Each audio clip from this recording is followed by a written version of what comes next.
This is a City AM Studios production. Hello and welcome back to Business as Usual, brought to you by Okta, with me, Martin Kimber. And me, Matt Kenyon. Coming up, Burberry becomes the latest blue-chip brand to loosen climate targets that were set during the pandemic. 100,000 passport photo scans and biometric selfies are leaked. Do you trust government IT systems with your data? And could this be the end of NDAs in the workplace? So first of all, we have got a stack of corporate stories for you today, some big consumer brands and one unassuming but surprisingly mega financial story. So our City Svengali, Simon Hunt, is with us as ever to make sense of it all. Welcome back, Simon. Thank you very much. How are you doing this fine day, Simon? I'm sweltering, but the studio is nicely air-conditioned. That's good. And you're both wearing your baseball caps. It's because we've kept the door closed to the studio all night long and kept the aircon running, so it's actually cooled down. Unlike TfL. Well, on the topic of climate, let's talk about a City AM exclusive story.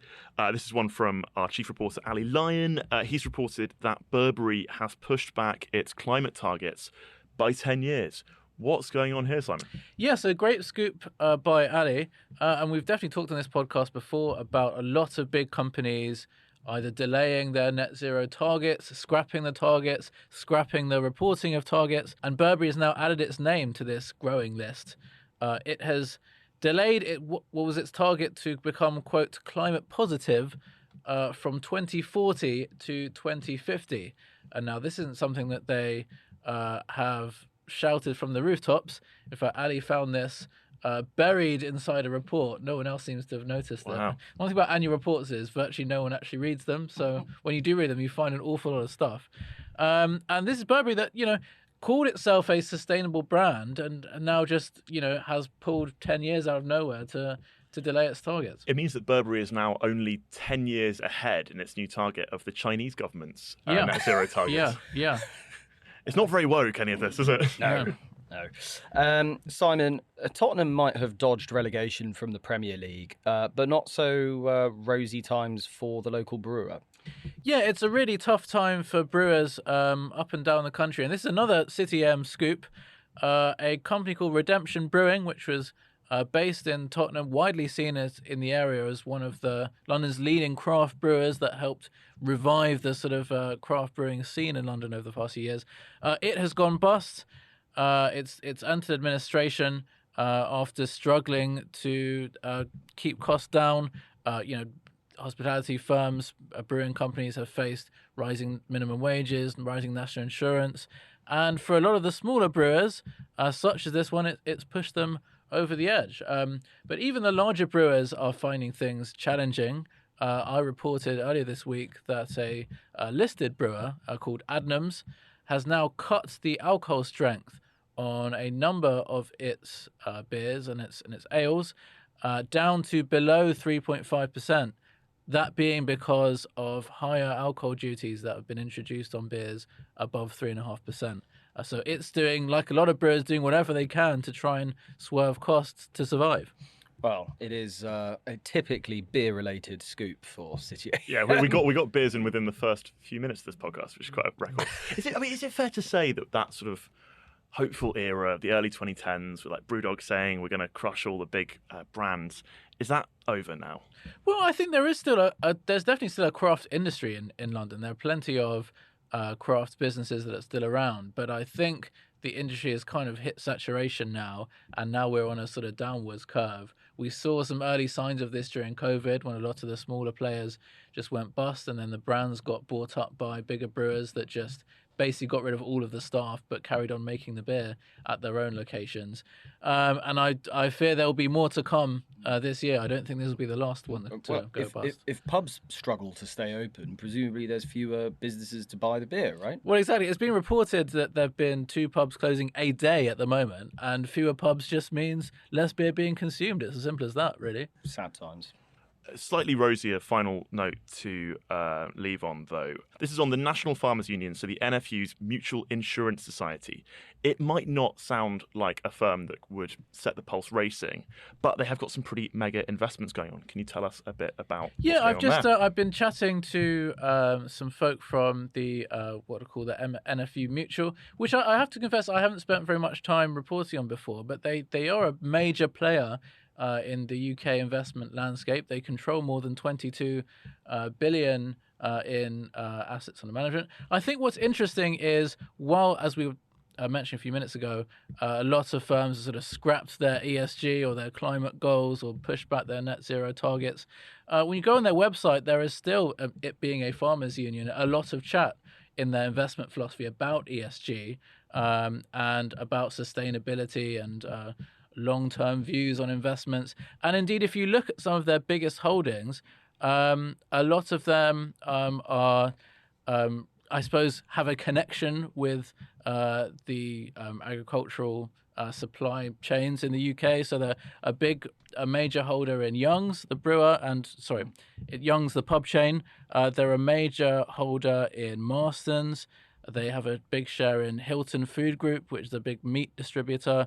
They also have a major stake in SSP, which is the firm that owns Upper Crust. Why do they own this stuff? What's it for? So these are funds which people who are a member of the mutual will have in their pensions or their investment portfolios. Right. So they are managing people's savings and investments on their behalf. So this is the farming equivalent of the Canadian Teachers Pension Fund. In a sense, yeah, you could call it that. Yeah, It's also I would say, probably the leading financial juggernaut in Warwickshire. Yes. Which is my home county, because this is Right. it's based and it was set up in Stratford upon Avon. So I mean, it's a real for those of us from that neck of the woods. It's a real local success story. I think what's also interesting is the NFU talks a lot about backing Britain, backing British farmers and British business.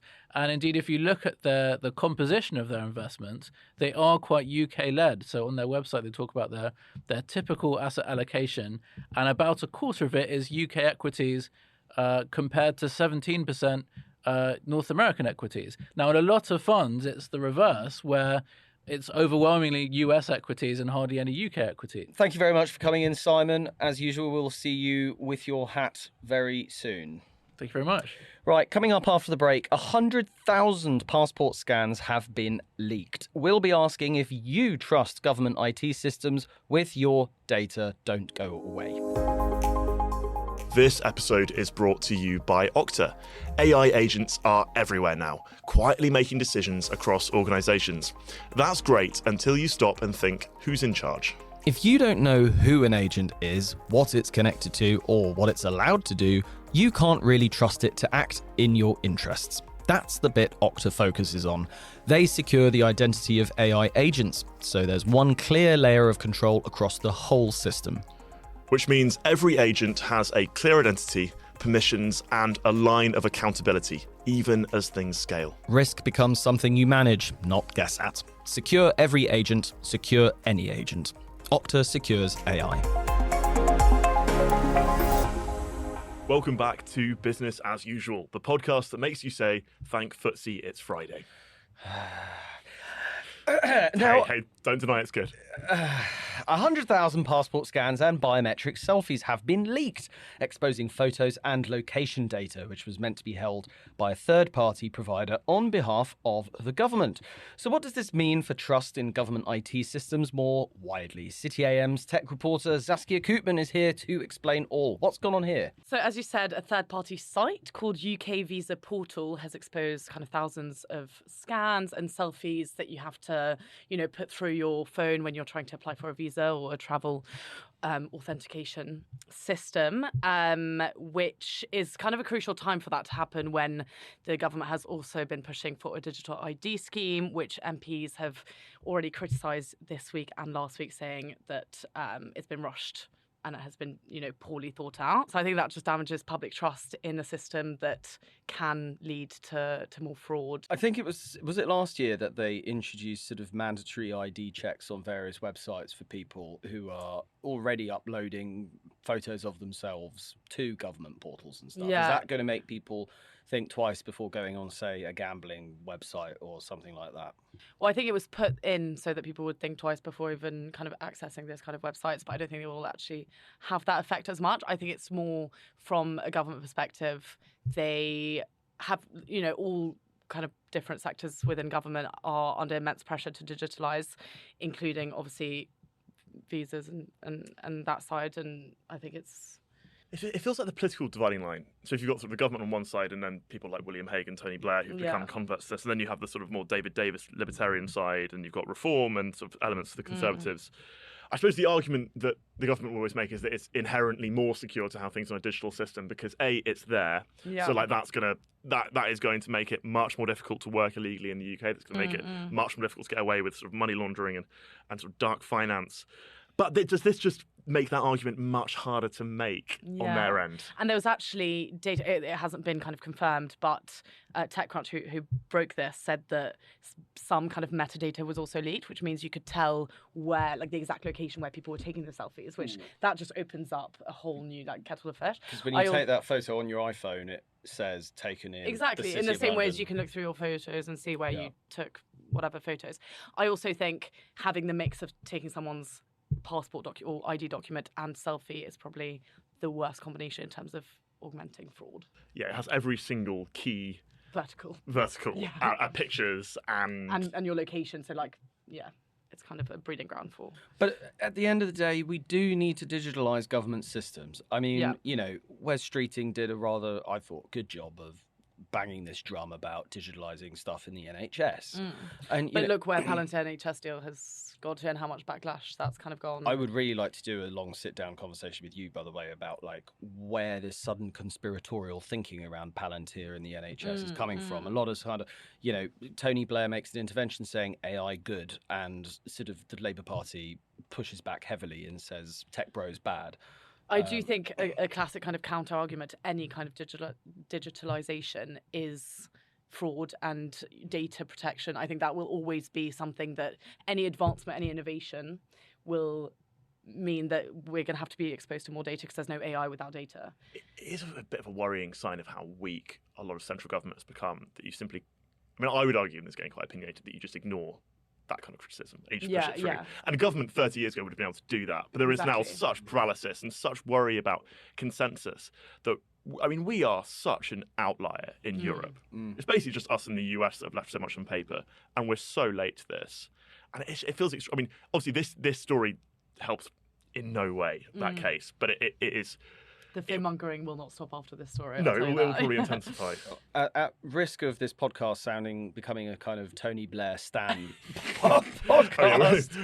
And we don't endorse that. I will say, though, he is right when he says, government needs to learn to preach to people and try to convert them. Digital ID was very popular before Keir Starmer was in power. Well, Tony Blair also abandoned it. Yeah. And it's one of those issues. Yeah. That and the euro. Saskia Koopman, thank you very much for coming in. Thank you so much for having me. So next, it is one of the most notorious acronyms in the world of business, and I'm of course talking about NDAs. But the government is opening up a consultation into an all-out ban on these legal gagging orders in the workplace.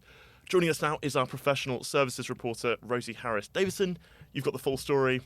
Why are they doing this? Basically, so there's been new employment laws that have come in that have arguably been causing employers a little bit of grief with hiring costs going up and things. They came in at the start of this year, and it's basically part of the Act. The consultation is out at the moment to get views on this, and there's a lot of talk about if it goes ahead, it could cost a lot for employers in litigation fees if confidentiality is basically taken away.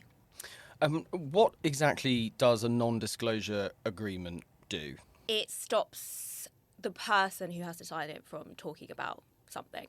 And it's not always a bad thing, but in this context, it could be to do with discrimination in the workplace or something like that, and it could be quite harmful for businesses' reputations. Because in the past, when I've reviewed a video game or something for other publications, I've signed an NDA to say I'm not going to publish anything until an embargo date has passed, just to avoid spoilers and leaks and stuff like that. In that case, obviously completely harmless, slightly less so if it's something to do with misconduct or bad behaviour. It's striking as well, just I suppose, the difference between the UK and the US in this instance, because it is a bit of a US import, and at basically the exact same time that our government want to make these kinds of gagging orders much more difficult, the Trump administration, there are some reports that they want to make all federal employees sign them when they go into government work. So do you get the impression this is a sign of sort of Labour, I suppose, while they're in power, trying to make their own mark on sort of the legal world, the world of business? Oh, 100%. And yeah, it could even be a bit of a revolt against the US doing that. I think the US, they always do everything in a much bigger way, especially Trump. And when you hear the word NDA, you kind of... Yes, it conjures up something from Suits, doesn't it? Yeah, yeah, it does. It sounds quite dramatic. But yeah, I think there's a lot of politics that definitely tie into this. But I mean, in the UK, you're often required to sign the Official Secrets Act. The ultimate NDA. Yeah, a friend of mine who shall remain nameless worked for a big audit department at a big firm and audited a royal so-and-so organisation, and because it was royal, had to sign the Official Secrets Act that he wouldn't disclose anything about their P&L or anything like that. So paperwork preventing you from saying stuff has been around for quite some time. So it'd be interesting to see exactly where the government draws the line on that. Yeah, definitely. I know someone who was a nanny for the royal family, and she had to do the same thing. Yeah. Who was the worst child? Do we know? Could break the law if I say that. No, I like that. You stayed very much on the right side. Well, thank you very much, Rosie, and I'm sure we will be following the story as it continues on. But thank you very much for joining us in the studio. Thanks for having me. And do come back when you know how much Andrew's protection unit actually knew. Oh, I will.